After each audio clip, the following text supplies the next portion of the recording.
Bienvenidas y bienvenidos a Moving On, el video podcast dedicado a la movilidad del futuro, un espacio para pensar, cuestionar y sobre todo para avanzar. Este video podcast está impulsado por InMove by Rail Group y cuenta con el patrocinio de Tram y Talgo y con el apoyo de Axio, que es la agencia catalana para la competitividad de las empresas. Y entre todos, hoy vamos a abordar un concepto muy relevante que es la multimodalidad.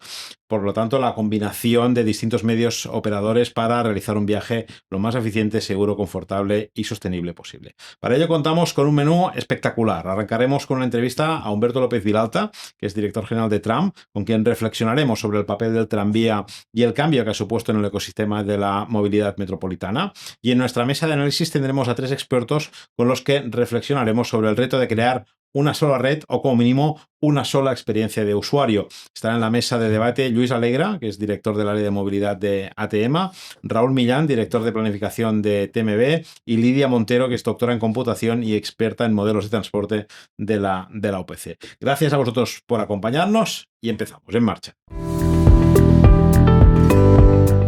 Hoy nos acompaña Humberto López Vilalta, director general de Tram, el operador de tranvía del área metropolitana de Barcelona.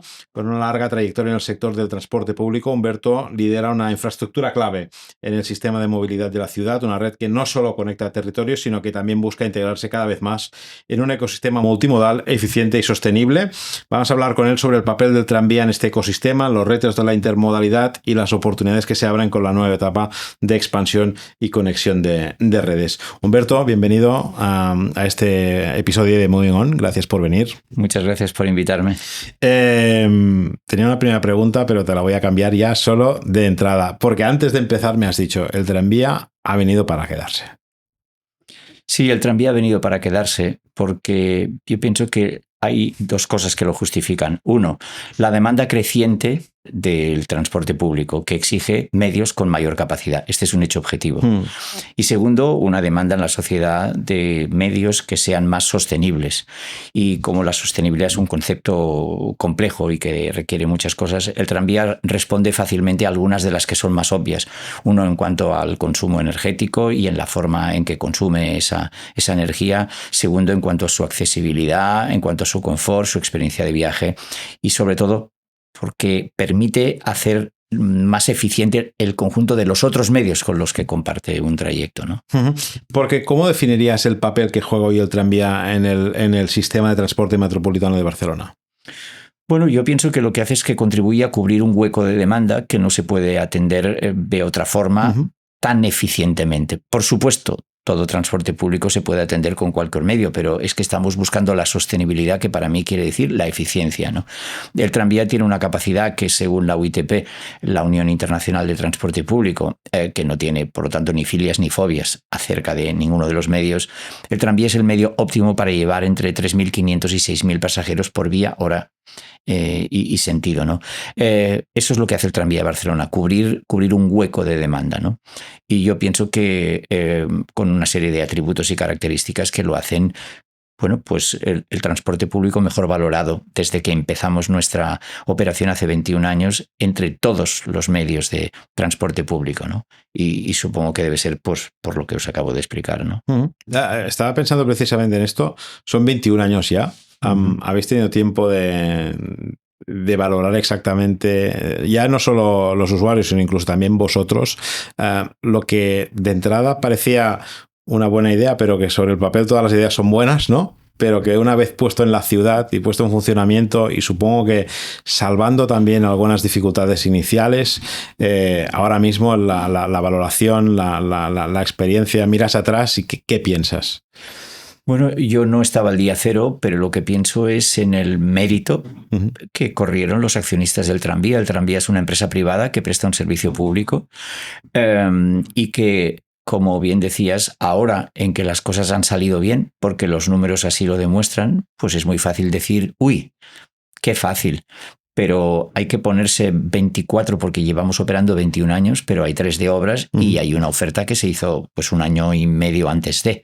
Por tanto, hace 25, 26 años alguien tuvo que pensar si esto encajaría en los hábitos de la movilidad de las personas a 25 años vista.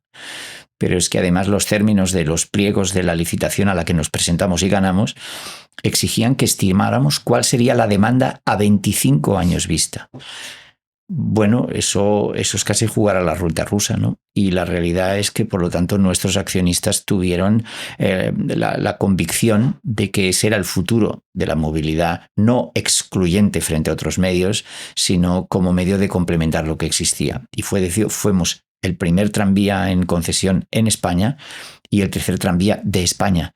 Es decir, que los retos eran muy, muy notables. Y desde entonces, siempre que ha salido el concepto del tranvía en Barcelona, ha sido en concepto de ampliación, nunca de reducción. O sea, que ha sido un proyecto que siempre se le ha visto como con margen de recorrido, ¿no? Con margen de mejora, con evidentemente toda la parte de la diagonal, pero o sea, se puede discutir desde un punto de vista estratégico quizá, pero nunca operativo, ¿no? No, la realidad es que yo creo que más bien es lo contrario. La gente pide más tranvía, pero tengo que decir más tranvía del que es razonable dar. Es decir, el tranvía no sirve para todo. Esto estaría contradiciendo lo que he dicho al principio de mis palabras, ¿no? El tranvía hace eficiente un sistema cuando cubre la demanda que puede atender. No sirve para todo y no puede llegar a todo el mundo porque el tranvía no es un metro ni es un bus de barrio, ¿no? Pero creo que aporta un elemento que cada vez, no digo que esté de moda, es que cada vez es más, la sociedad es más sensible a él, que es la accesibilidad. Y la experiencia de viaje. Este es un elemento que cuenta, ¿no? Yo pienso que hace unos años con que te llevaran de un lugar al otro, pues quizás ya era suficiente. Sí. Y en estos momentos nuestros 3 vectores como operador de transporte público, nosotros decimos que obviamente lo primero es la seguridad, lo segundo es la fiabilidad y lo tercero es la experiencia de viaje, ¿no? Y creo que el tranvía ha cubierto muy exitosamente con estos 3 retos, ¿no? Desde Tram, ¿cómo se está trabajando para mejorar la integración con otros modos de transporte? Dígale, metro, bus, bicicleta, movilidad compartida. Bueno, en primer lugar hay que acordarse o tener en cuenta que nosotros somos una empresa concesionaria que dependemos de ATM, que es la administración concedente, y que por lo tanto hay determinadas decisiones que están fuera de nuestro alcance. Es decir, nosotros lo que hacemos es ejecutar. Creemos que a satisfacción de nuestro cliente, que es ATM, aquello que nuestro cliente establece. Por lo tanto, no tenemos mucha capacidad para poder promover esa intermodalidad. Lo que podemos hacer es para facilitar la intermodalidad, pero no nos engañemos, en nuestro ámbito se limita casi exclusivamente a una buena señalización. No podemos hacer mucho más, ¿no? Y en cuanto en otras cosas que sí podríamos hacer, como por ejemplo facilitar la intermodalidad con la bicicleta, la estructura de nuestras paradas, que son abiertas y que son de ámbito muy limitado físicamente, no permiten que hayamos desarrollado ni que podamos desarrollar en un futuro temas de aparcamiento de bicicletas que podrían ser elementos inductores de la intermodalidad porque no tenemos espacio físico, ¿no? Por lo tanto, más allá, como digo, de una buena señalización interior y exterior, no tenemos mucha capacidad para promover esa. Lo que sí que tendría impacto sería la conexión del trambaix y el tramversos por la diagonal, ¿no? Bueno, claro, hay un elemento que la gente que no tiene muy en la cabeza los temas de cómo es la red de transporte público de Barcelona, pero simplificando diríamos, los trayectos montaña-mar están muy bien resueltos, desde los ferrocarrils hasta muchas líneas de metro, está bien resuelto, pero en cambio el Besòs-Llobregat no está tan resuelto, ¿no? Tenemos una línea claramente Llobregat-Besòs, que es la línea 1, pero que está de metro, de metro, pero que está muy, muy ocupada, por no decir otra palabra, está muy, muy ocupada. Y faltan 2 conexiones Llobregat-Besòs que son cruciales y urgentes, que son la línea 9 y el tranvía por la diagonal. Con eso creo que se consigue cerrar una malla que es ortogonal en los buses y que el transporte, digamos, masivo no está cerrada y con eso se permite. Claro, ¿dónde aparece la intermodalidad con la conexión de la diagonal? Bueno, pues que nos vamos a encontrar en Francesc Macià con una línea 8 dels ferrocarrils que en su trayecto entre Plaza España y Gràcia para conectar los 2 ejes Llobregat y el Vallès, ¿no? Vamos a tener una primera conexión, pero es que después en Balmes podríamos, con la parada de Provença dels ferrocarrils, dar acceso, intermodalidad con toda la gente que viene del Vallès, pero es que después pasamos a la parada de Diagonal, que tenemos la línea 3 y la línea 5, en Verdaguer la línea 4, y después nos vamos hacia la línea 1 en Plaza de las Glorias. Claro, esta costura que hace el tranvía cruzando todas estas líneas es la que genera lo que parece ser casi un milagro. Nosotros este año tenemos una expectativa de llegar a los casi 40 millones de viajes en el año. No llegaremos, pero se acercará mucho. Con la conexión del tranvía en la Diagonal se superarán los 60 millones de viajes. Y eso no es solo que esos 2 kilómetros que faltan para la conexión sean los que generen esa demanda. No, es que lo que lo va a generar es la intermodalidad que provoca esta red. Y claro, es por eso por lo que el proyecto del tranvía es socialmente en una TIR social tan interesante. Es el proyecto con la TIR social más alta de Cataluña, en cualquier ámbito. ¿Por qué? Porque con un incremento de la inversión muy limitado, porque lo de moderado todo depende de cómo lo valores, ¿no? Permite un crecimiento de la oferta tan relevante, pasar de 39 o 38 a más de 60 millones de viajes con solo 2 kilómetros. No hay que hacer muchas ecuaciones para poder determinar que es muy eficiente, ¿no? Bueno, visto desde fuera, es que parece como muy obvio, ¿no? Que la pieza que falta, que encaja perfectamente, que es necesaria, es esta, ¿no? Evidentemente puede haber otras necesidades, como la Nou, la famosa L9 y tal, pero esta pieza es fundamental para un recorrido que hace muchísima gente que desde el punto de vista de dinamización comercial, estamos hablando de, si no el principal, casi el principal eje, ¿no? Económico de la ciudad. Es decir, que, ¿no? Sí, que conecta el mar con, ¿no? Claro. con la parte más de business, ¿no? O sea, es... Sí, yo creo que no, y conecta después el tema es relevante, el tema de los polos universitarios. Piensa que el campus Nord de la Politécnica está desconectado del campus del Besós, en la que también hay carreras de ámbito técnico, ¿no? Yo pienso que hace unos años la discusión era si era un oportuno hacer la conexión del tranvía. Creo que en estos momentos la administración pública y quien tiene la capacidad de tomar decisiones, ese tema ya se ha decidido. Creo que no estoy desvelando ninguna primicia.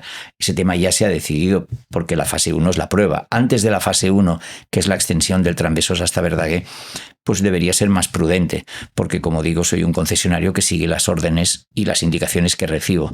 Pero creo que la fase 1 me permite ya poder decir que quien gobierna la ciudad y el país está ya convencido de la bondad de este proyecto, ¿no? Dejamos ya la parte más política.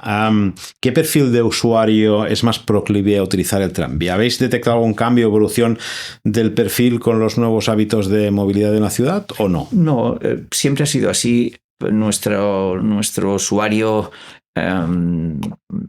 más habitual es mujer, ¿sí? entre 41 y 64 años, que lo utiliza para ir a trabajar, es decir, movilidad obligada. No es que el porcentaje sea infinitamente superior, pero sí que en todas las encuestas que realizamos año tras año, ese es el perfil de la persona. Pero cambios en el perfil del usuario no hay. Sí, en el uso que se hace. Por ejemplo, nosotros hasta este año estamos llevando mucha más gente que en 2019, notablemente mucha más gente, pero con menos congestión, porque la gente se ha distribuido mejor. Es decir, el teletrabajo no lo valoramos tanto como una circunstancia de que hay unos días en que tenemos menos gente o más gente, sino en que la gente se distribuye mejor a lo largo del día, y uno de los graves no, de los grandes problemas del transporte público es que se dimensiona para una hora punta, pero el resto del día está subocupado, ¿no?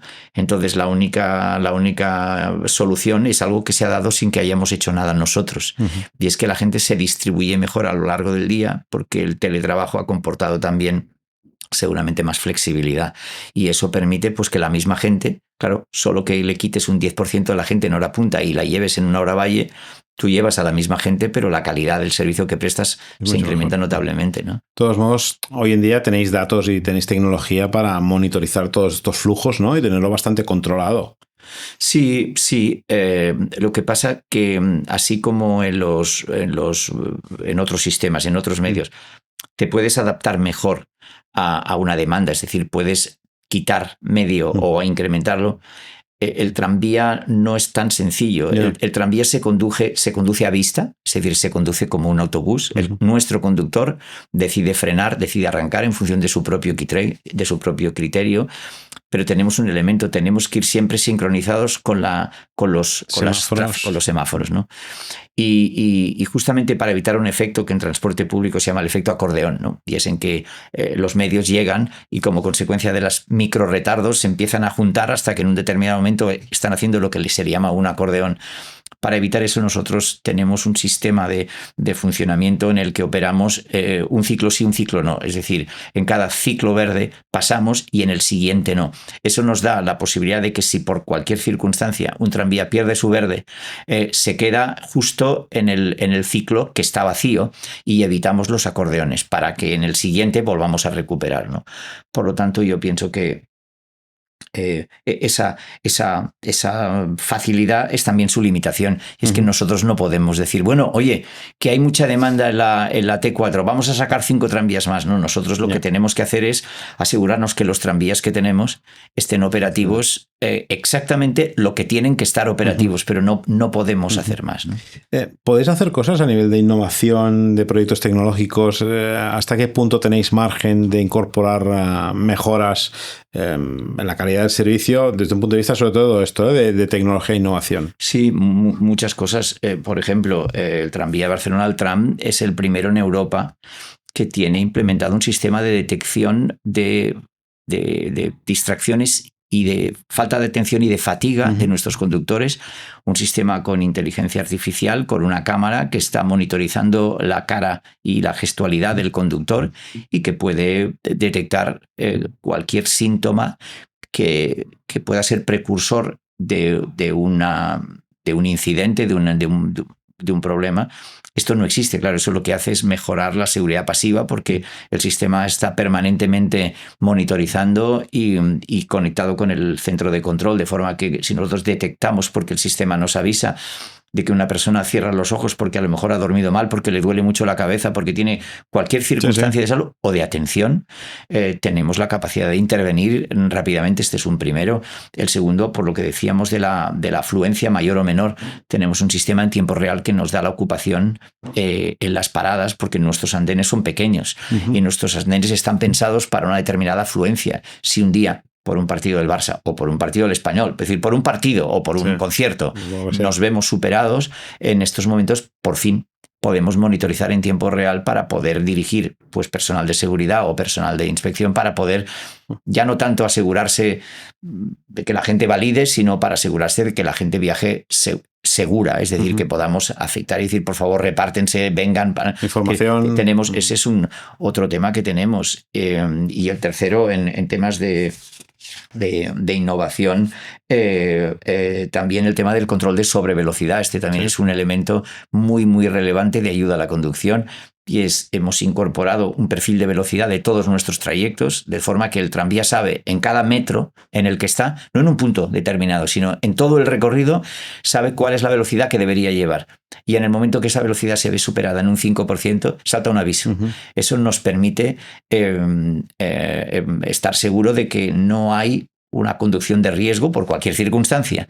Ese es un tema muy, muy relevante que refuerza aún más la seguridad que teníamos. Tenemos muchas cosas. Yo digo a veces que, por ejemplo, en la pandemia nos obsesionamos para deshacer un bulo, que era que en el transporte público solo vas a coger una enfermedad, porque es allí donde hay mucha gente, ¿no? Y desarrollamos una tecnología que se llama de ionización con punta de aguja, de forma que en estos momentos yo digo a la gente en broma que si quieren disfrutar del paisaje se vayan a la Sardaña, pero si quieren disfrutar de calidad del aire, de esto, que se vayan al tram, porque tenemos un sistema que incluso llega a poder eliminar virus y bacterias, lo cual no existía. Sí, es como un quirófano casi. No, es mejor. Mejor que un quirófano. El quirófano, los filtros EPA, que son los de quirófano, tienen un nivel en el ámbito de la capacidad de filtro de 14. El sistema nuestro en el tranvía que tenemos implementado es sistema 15.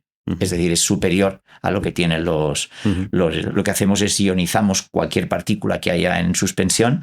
Eso hace que las partículas se atraigan entre ellas y generen unos flóculos de peso suficiente como para que decanten y se vayan al suelo o para que los podamos pillar en los filtros. Eso es uno de los muchos proyectos de innovación que podemos implementar. Ahora me viene a la cabeza no sé si lo tenéis, si lo estáis trabajando o no, pero al fin y al cabo Tranvía convive con los vehículos en la ciudad.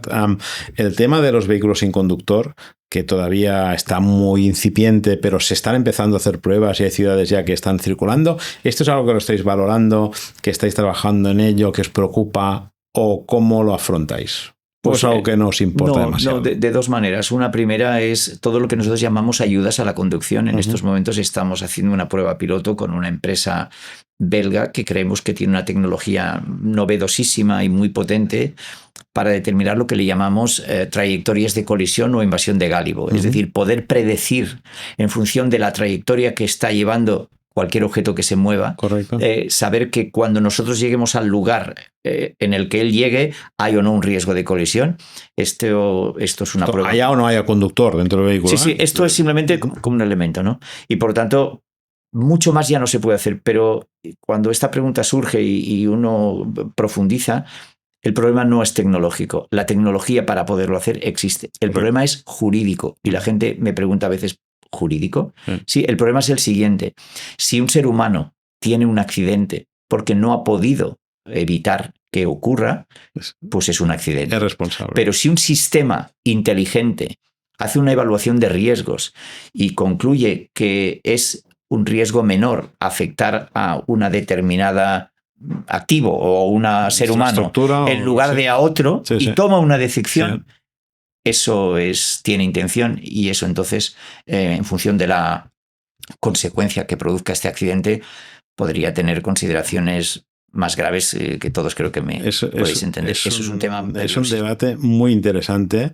Ya para terminar, Humberto, ¿qué titular te gustaría poder dar dentro de 5 años sobre tram y sobre la movilidad en Barcelona?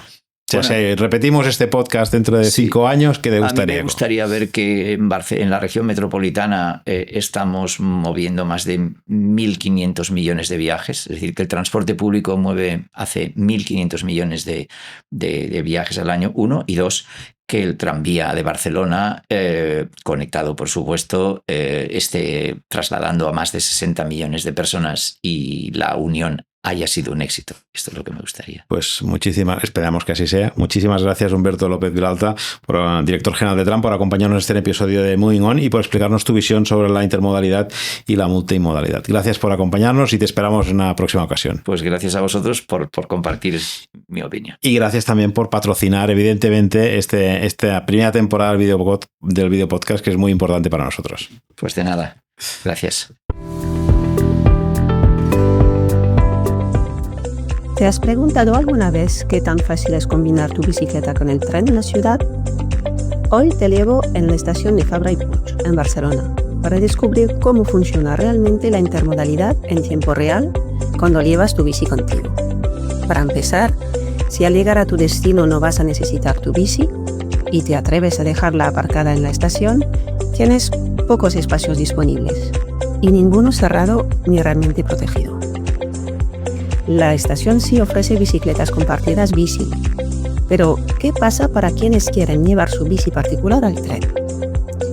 Pues aquí se complica un poco. Al dirigirnos hacia los andenes, nos encontramos con que no hay ascensores para bajar a las vías. Solo existen escaleras fijas, lo que hace el acceso complicado para cualquier usuario con movilidad reducida y también para muchos ciclistas. Ahora no hay mucha gente, pero ¿te imaginas bajar aquí en hora punta con la bici encima?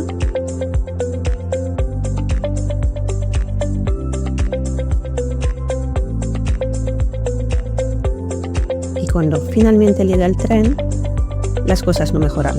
En horas de máximo aforo, los vagones están repletos y no hay espacio para bicicletas.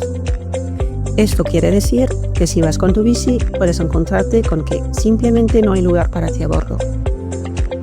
Por eso, la mayoría de ciclistas que viajan desde esta estación llevan bicicletas plegables. Son las únicas que pueden caber en los vagones llenos. En conclusión, vemos que en Fabra y Puig todavía existe un camino por recorrer. especialmente en accesibilidad y en la integración de la bicicleta propia.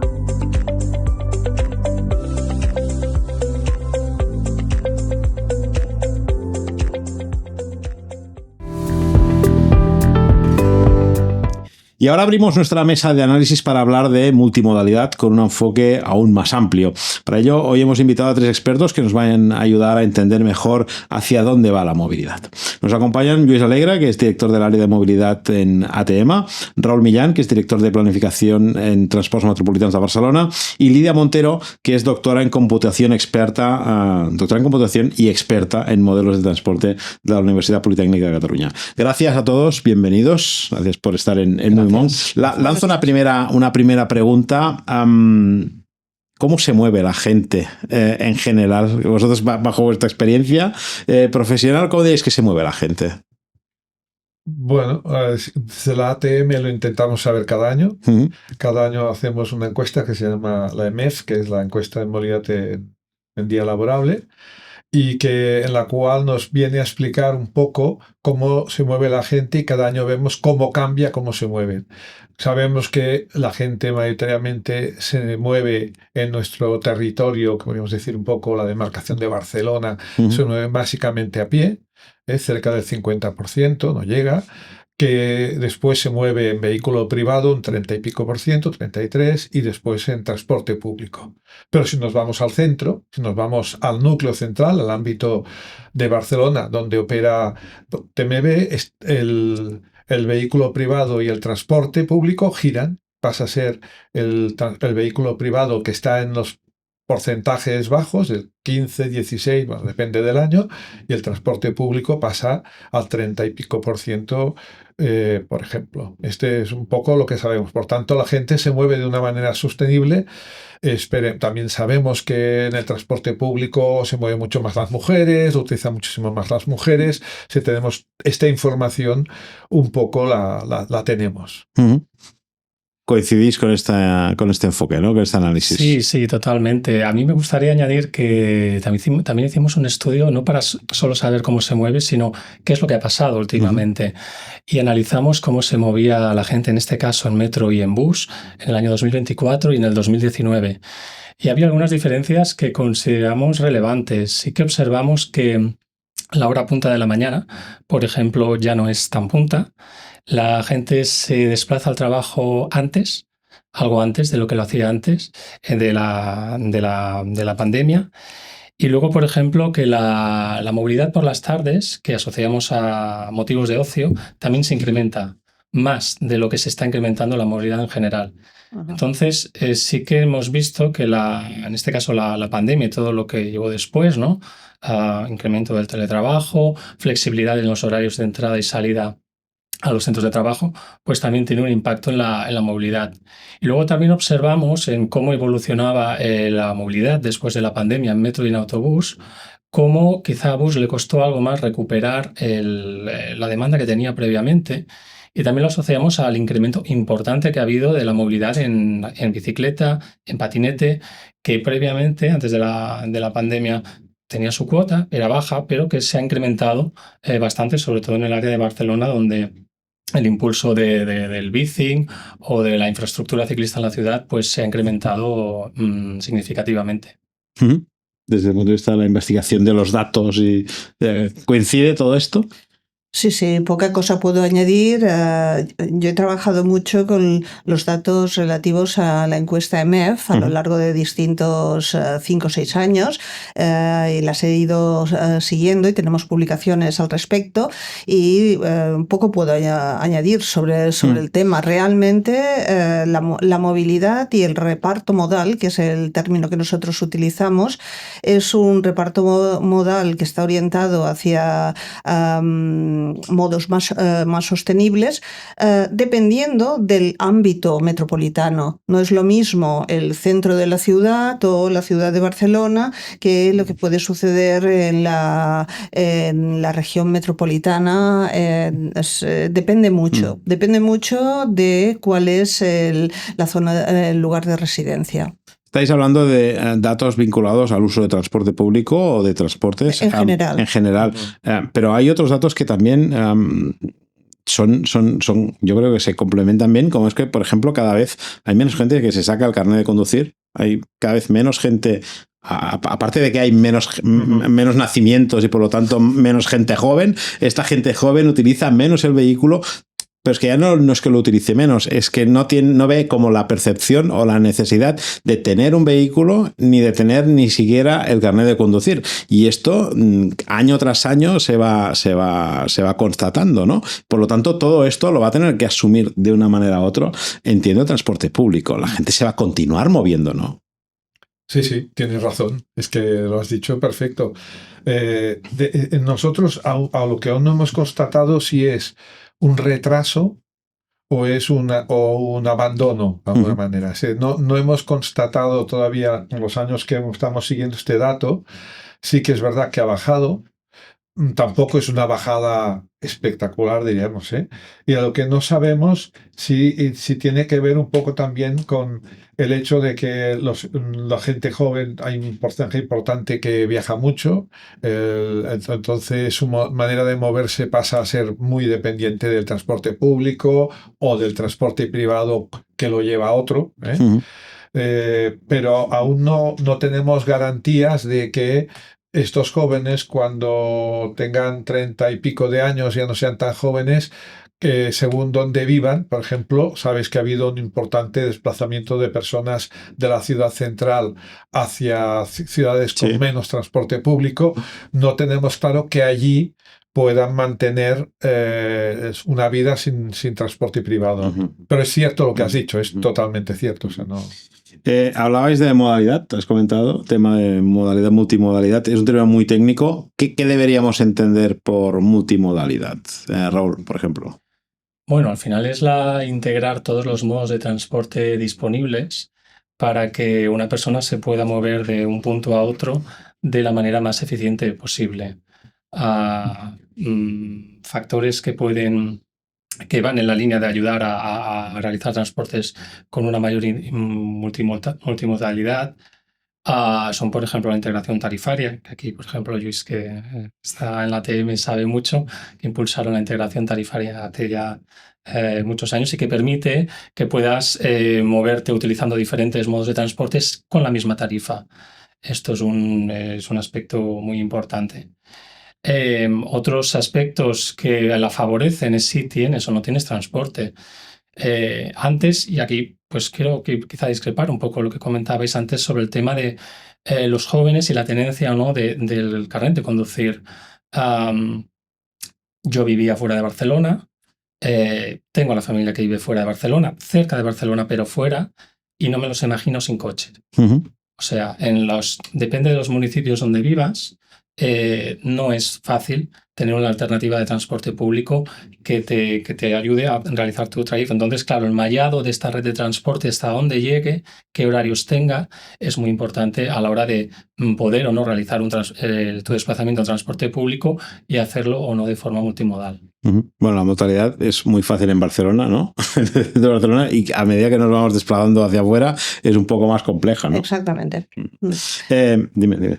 No, yo quería matizar un poco que el concepto de multimodalidad, desde el punto de vista de la modelización del transporte, quiere decir, entre un origen y un destino, la posibilidad de realizar el desplazamiento utilizando distintos modos, pero pensando siempre entre origen-destino. Entonces, a mí me gustaría introducir un concepto que está un poco más fashion, que está más al día, que es el concepto de la intermodalidad. En la intermodalidad, entre un origen y un destino, utilizamos distintos modos de transporte. Tenemos distintas etapas en nuestro desplazamiento. Entonces, el concepto de intermodalidad es un concepto que siempre ha sido difícil de modelizar y además ahora con las nuevas tecnologías y las nuevas formas de transporte aparecen pues, más posibilidades de fomentar esta intermodalidad. Por ejemplo, las bicicletas de alquiler que vas con la app y cosas así. Sí, la movilidad compartida, los patinetes, todo ese tipo de historias. La intermodalidad y la multimodalidad sobre el papel son fantásticas, pero seguro que hay barreras que lo dificultan? ¿Cuáles diréis que son las principales? No sé, desde ATM, por ejemplo. Yo creo que un poco ya se han insinuado, ¿no? El hecho es que tú tienes que poder hacer el viaje monomodal, es el ideal. Tú entras a un vehículo y sales, pero si no existe ese viaje monomodal, pasas a ser multimodal. ¿Qué pasa? ¿Qué puede pasarte? Primero, dependes de dos sistemas diferentes que pueden tener incidencias. Segundo, has de estar muy bien coordinados. Sí. Y esto solo es posible en general cuando tienes mucha oferta. Cuando baja la oferta es mucho más difícil. Con lo cual se van alimentando elementos de este tipo que hacen más difícil el viaje. Hay un tema también de accesibilidad. Tiene que estar explicado muy bien que todo el viaje lo vas a poder hacer de la manera. Si vas con un maletón, pues que vas a poder hacer el viaje con el maletón. Si vas con silla de ruedas, que vas a poder hacer todo el viaje. Te obliga. Estos son pequeñas barreras que tú dices, bueno, si yo subo al tren y este tren me lleva a la otra punta, que sea dando un poco de vuelta y no tengo que coger nada más, pues me es más fácil.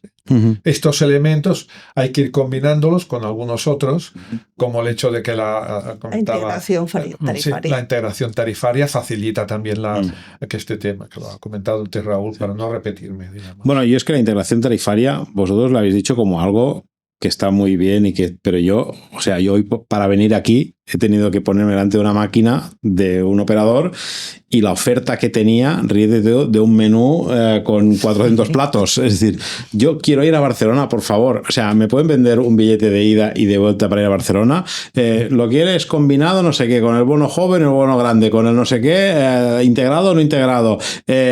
Y al final, o sea, esto no debería ser mucho más fácil. Es decir, esto no deberíamos ir con una sola aplicación, ponerla allí y que te desconte, ¿no? Es que lo es muy fácil. Yo no lo veo tan fácil. Si eres usuario habitual. Bueno, la movilidad la tenemos desde que hace. ¿Desde que hace? ¿Un año? Claro, bueno, esto no hace un año. La vida es así, ¿eh? No, ya, la vida es así, Pero yo te digo que, o sea, me genera toda una. O sea, si tú eres usuario habitual del transporte y vas cada día a la universidad, caso de mi hijo, o vas cada día a donde sea, pues tú tienes la telemovilidad. Pero para el viajero ocasional que puntualmente utiliza el transporte público, ¿vale? Yo requiero de un consultor externo, que es mi hijo, ¿vale? Para comprar un billete, Lo que sucede es que tienes que ser un cliente del transporte público y entonces desaparecerá ese problema. Ya llega el momento en que ya voy a Barcelona lo menos posible. Espero que no sea por culpa del transporte público. Bueno, pues no te diré que en parte una barrera es, pero por una cuestión también de que no es lo suficientemente fiable. Bueno, vale, pero esto ya es otro tema. Y esto se supone que se supone que un día se va a arreglar, ¿no? Pero estas son las incidencias que he dicho. Claro, las incidencias retraen a la gente, es evidente. Pero desde el punto de vista de la oferta de validación, es evidente que hay un cambio radical en el momento que aparece que tú puedas utilizar un móvil o un elemento en el cual tú puedas identificarte y entonces él pueda saber cuál es tu necesidad. Claro, si tú vas delante de una máquina, aquella máquina está hecha para los 80 casos diferentes que tenemos. Por tanto, te va preguntando, pues oye, ¿eres joven o no? Porque si eres joven tienes descuento. Si no te lo pregunta, después dirías que te ha estafado la máquina. Por tanto, tienes razón que en las máquinas generalmente cuesta un poco más. Yo no lo veo tan difícil, pero es seguro que es así. Pero el paso hacia la digitalización justamente ha sido para que tú puedas, una vez digas, oye, yo no soy joven, sí que yo lo soy. Cuando ya has puesto tu perfil, ya todo lo que no corresponda a tu perfil no te lo ofrezca. Y el futuro nos lleva a que tú validarás, te das de alta y te cobrará a final de mes en función de los viajes y te hará los descuentos teniendo en cuenta los que todo. Te tocan, correcto. Esto en un año y medio lo tendremos también, yo creo. Y después, por ejemplo, yo lo lanzo muy desde el punto de vista del usuario, pero el tema del mapas, horarios y todo esto, yo me fío de Google. Es decir, es Google que me sugiere el mejor recorrido posible. Me dice, pues vas a tener que caminar 5 minutos. Cuando llegues aquí, pues te tendrás que esperar 7 a un autobús y allí, pues coges el tren o el metro o lo que sea y después 3 minutos más. ¿Esto no deberían ser la red, la integración que me ofrezca este servicio y no Google? ¿O es más fiable que me lo acabe ofreciendo un proveedor de servicios tecnológicos externo con sede en Palo Alto, California? Bueno, al final los datos de los operadores en muchos casos son abiertos, es decir, los intervalos de paso, dónde están localizados los autobuses, los trenes, son datos que se comparten. Entonces, aparte de las aplicaciones propias del operador, de la autoridad de transporte, estos datos también los utilizan otras empresas para ofrecer este tipo de servicio. Entonces, bueno, hay diferentes lugares donde poder consultar la información. ¿Todos trabajáis con datos abiertos? ¿Sí? En parte. ¿En parte? Sí, No, en parte. no. Nosotros no. No, muchas veces no. Y aquí hay un problema, creo yo, porque hay compañías tecnológicas que precisamente basan su modelo de negocio en explotar todas estas fuentes de datos pasivas que han ido apareciendo en los últimos tiempos, como por ejemplo explotar las trazas de los dispositivos, de los teléfonos móviles, para extraer un elemento crucial en la modelización, que son las matrices origen-destino. Esto hay compañías tecnológicas que lo hacen, o bien las flotas de distribución que están seguidas y tenemos trazas GPS de posiciones y tiempos que permiten, explotando esos datos, obtener información sobre tiempos de viaje en tiempo real, valga la redundancia. Entonces, estos datos son datos que los explotan compañías tecnológicas y las autoridades tienen que comprar esos datos. No son abiertos. Y de hecho son una fuente, yo no sé si, yo no conozco ninguna administración, tampoco es que yo trabaje con administraciones día sí día también, que no compre esas fuentes de datos. Y bajo tu mirada de experta en este tema, ¿cuál sería el modelo más saludable desde todo el punto de vista? Yo no lo sé cuál es el modelo más saludable. Yo solo quiero levantar un warning diciendo que esos datos son unos datos que están ahí, que hay toneladas de datos, pero que hay un business model detrás. Entonces esos datos ya no llegan directamente ni a las universidades para poder hacer investigación y tampoco llegan, y más importante en este caso, a las autoridades. Tienen que pagar por ellos. Y no son baratos esos datos, ¿eh? Bueno, a ver, aquí es que hay como dos temas. Por una parte, hay todo un grupo de datos que son los datos que provienen de los operadores, que los públicos, que esos los tenemos. Y con esos construimos nuestros mapas. Esto ahora mismo TMB tiene su mapa, el área metropolitana sur. Nosotros hacemos uno que cubre todo el territorio de Cataluña con el transporte público. Ahora estamos trabajando en un proyecto con subvención europea de los MRRs en el cual queremos integrar todos los servicios públicos de movilidad, también las bicicletas y todo esto. Pero evidentemente ahí no tenemos datos privados, esto es cierto. Pero estos son los datos, por ejemplo, estos que digo ahora, que van directamente al usuario. Los datos, por ejemplo, de telefonía móvil que nosotros hemos utilizado, sí los obtuvimos gratuitamente porque los dio el Estado, pero el Estado los pagó, supongo. Nosotros no los hemos pagado. En el proyecto del MITMA. Sí. Entonces los teníamos gratuitos, pero seguro que el Estado lo estaba pagando, ¿eh? Entonces, desde luego, son datos de personas particulares que siempre en nuestra cabeza está la duda de que hayamos de pagar. Sí que entiendo que hay un trabajo de antenas y que eso tiene un coste que se debe pagar, pero pagamos por encima de ese coste, ¿no? Y habría que encontrar una solución a ese problema, pero estoy como Lidia, ahora mismo no sabría dar una solución a esto. Es un tema de relación público-privada un poco para mí compleja. Sí. Bueno, de hecho, cuando muchas veces aceptamos las cookies, o por ejemplo, ¿no? En los teléfonos Android, cuando nosotros sabemos, cuando ponemos Google Maps y vemos que está, pues hay tráfico, ¿no? Y dices, es que vas a tardar más, es porque están monitorizando todos los Androids que están en ese recorrido, estén haciendo el mismo recorrido que tú quieres hacer, a qué velocidad van. Y con eso pueden saber si hay tráfico o no hay tráfico. Pero si tú cogieras 50 móviles, los pusieras en una papelera ahí, te diría, uy, está colapsado el tráfico, ¿vale? O sea que esto ocurre. Claro, ¿qué modelos o algoritmos se están desarrollando actualmente para mejorar la predicción de la demanda y la planificación multimodal? ¿Hacia dónde va todo esto? Hay una explosión. ¿Sí? Yo diría que hay una explosión.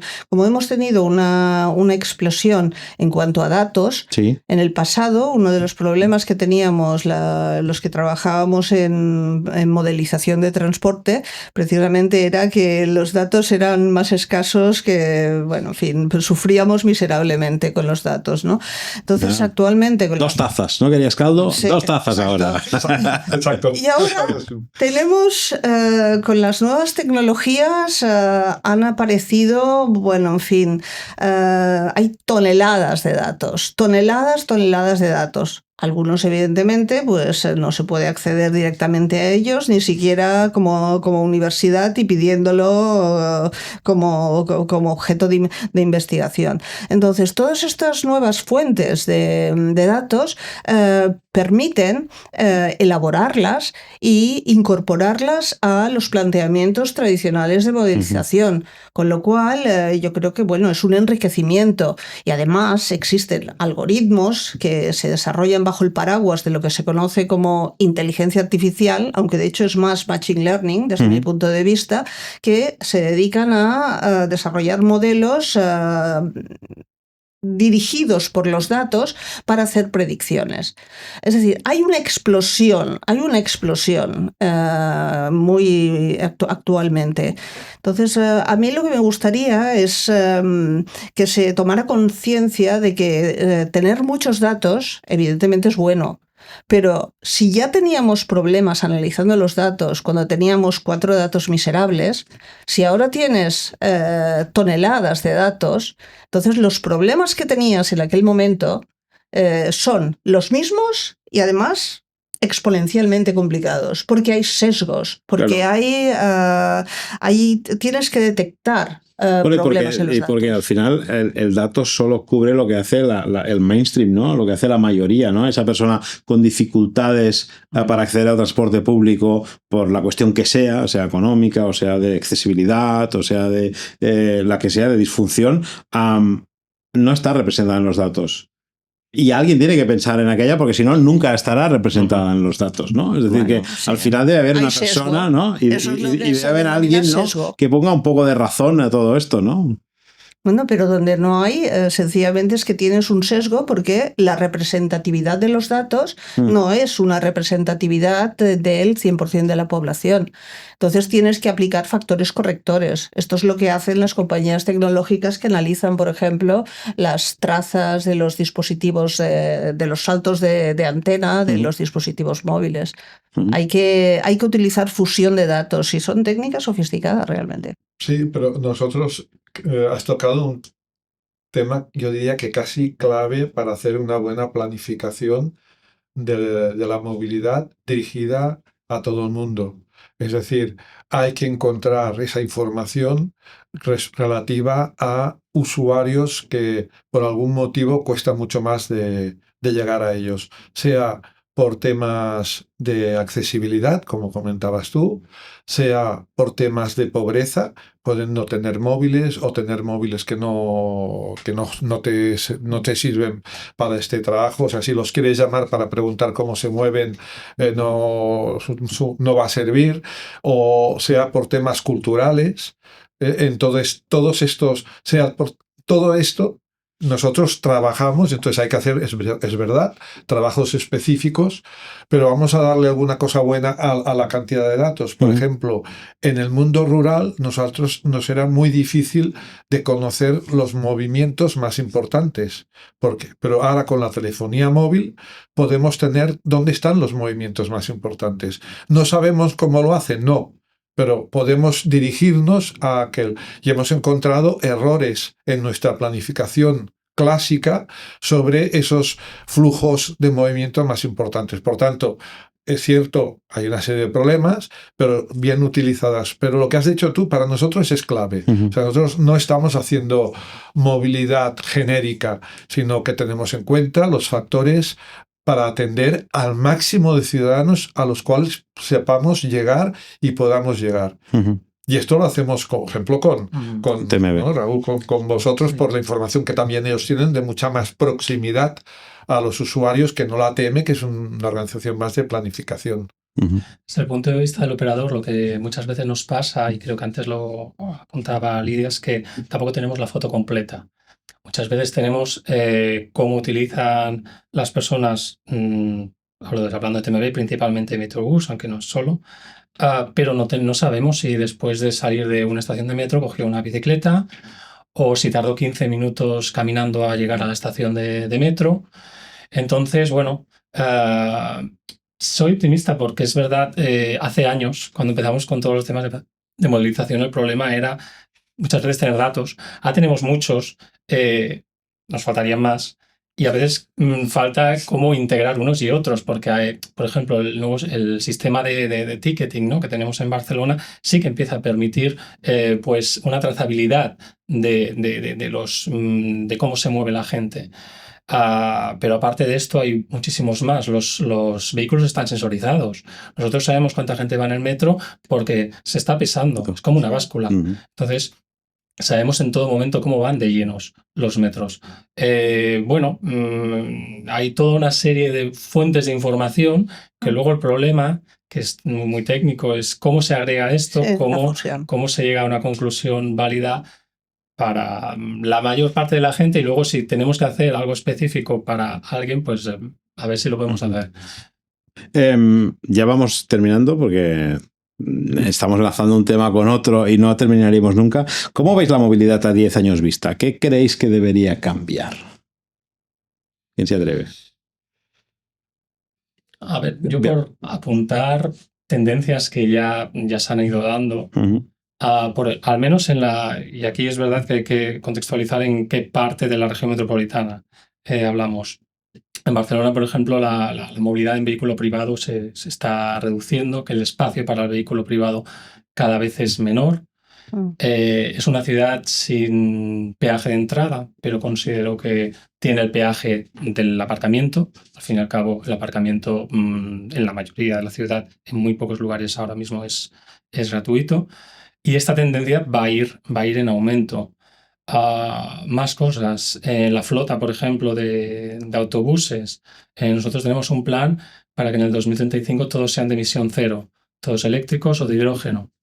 Esta es una tendencia que se da en el caso de los autobuses, pero que también se irá dando en vehículo privado, en motocicletas. Y camiones de recogida de basura, por favor. También.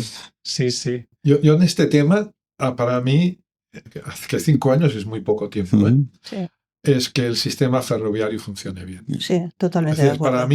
Para mí ahora mismo, 5 años, si me dices 20 años, pero 5 años para mí, la urgencia de nuestro país es que cercanías funcione bien. Eso es, yo creo que es crítico, creo que es posible. Creo que con el ímpetu, las noticias que llegan, creo que es posible, no digo que sea seguro. Que se acaben las grandes infraestructuras ferroviarias que están pendientes. O sea, la línea 9 para mí es esencial para destensionar la línea 5, que es muy importante, por ejemplo, para mí. Que la línea 8, que también está en obras, pues también se acabe. Y alguna otra cosa más. La conexión tranviaria. Sí, lo hemos hablado antes con Humberto. Me imagino, por tanto no hace falta volver a hablar.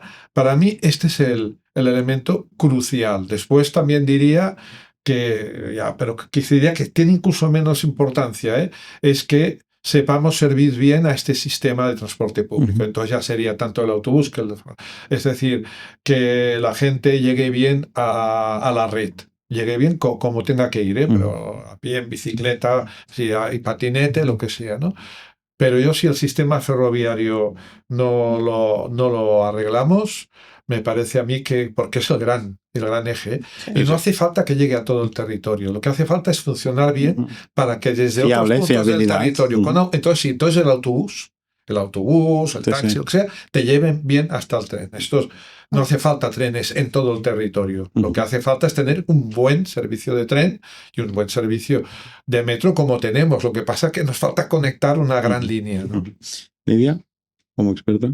No, yo estoy totalmente de acuerdo con lo que ha dicho Lluís, es evidente, es decir, el gran problema es Rodalies, sin ningún género de dudas. También me gustaría decir que las nuevas formas de transporte derivadas de las nuevas tecnologías pues pueden ayudar a mejorar la integración de la red como elemento completo, holístico, ¿no? En el sentido de que en lugares con baja densidad, por ejemplo, el transporte a la demanda puede ser muy importante para realizar pues esos trayectos de aportación a las líneas regulares de transporte público o al tren. Entonces ahí tenemos mucha cancha. Y luego también me gustaría resaltar desde un punto de vista holístico que la movilidad nace de la necesidad que tienen las personas que viven en un ámbito